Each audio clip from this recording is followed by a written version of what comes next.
আমাকে তুমি ভালোবাসো? সবার চেয়ে বেশি। আমার উপর তোমার ভরসা আছে? সবচেয়ে বেশি। তাহলে আমি যা বলি মন দিয়ে শোনো। আজকের পর থেকে তুমি আমাকে চেনো না, আমিও তোমাকে চিনি না। কাজল, ছেলেটিকে এখনো ভুলতে পারিসনি মা? না মা, কত চেষ্টা করছি, ভুলতে পারছি না তো মা। কিন্তু ভুলতে যে তোকে হবেই মা। আমাদের বাঙালি মেয়েদের মনের কোনো দাম নেই।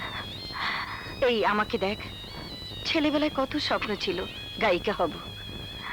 বাবা ভালো ওস্তাদ রেখে গান শিখিয়েছিলেন, কিন্তু স্বামীর ঘরে এসে গান করা তো দূরের কথা, গলা ছেড়ে একটু কাঁদতে পর্যন্ত পারলাম না।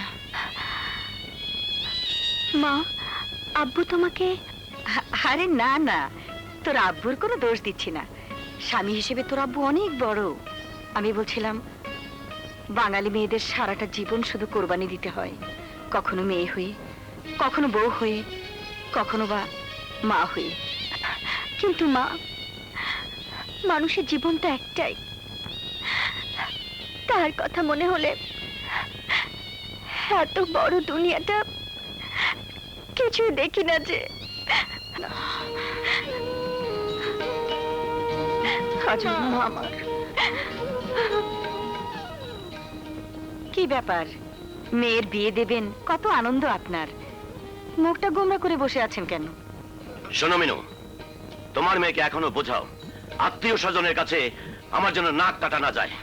দেখুন, ও শুধু আপনার কথা চিন্তা করে এই বিয়েতে রাজি হয়েছে।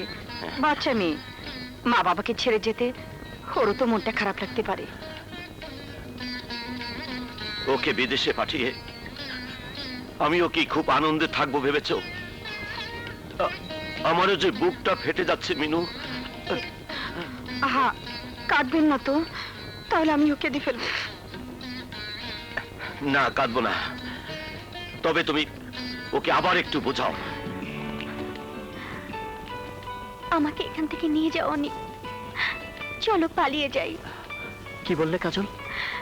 এছাড়া তোমার আর আমার মিলনের আর কোনো পথ খোলা নেই। তোমাকে নিয়ে পালিয়ে যাবার জন্য তো এখানে আসিনি, এসেছি তোমাকে আমার বউ বানাতে। এখান থেকে তোমাকে আমি তখনই নিয়ে যাব কাজল, যখন তোমার বাবা মা স্বেচ্ছায় তোমাকে আমার হাতে তুলে দেবেন। আমার আব্বুকে তুমি জানো না অনেক? আব্বু তার বন্ধুকে কথা দিয়েছে, তার কথার কখনো নড়চড় হয় না।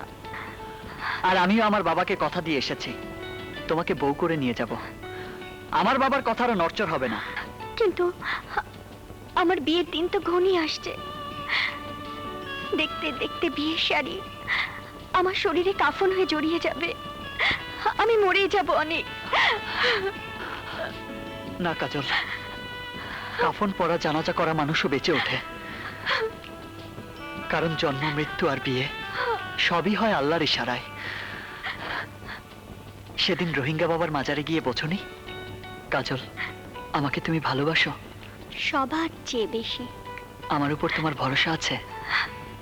সবচেয়ে বেশি। তাহলে আমি যা বলি মন দিয়ে শোনো।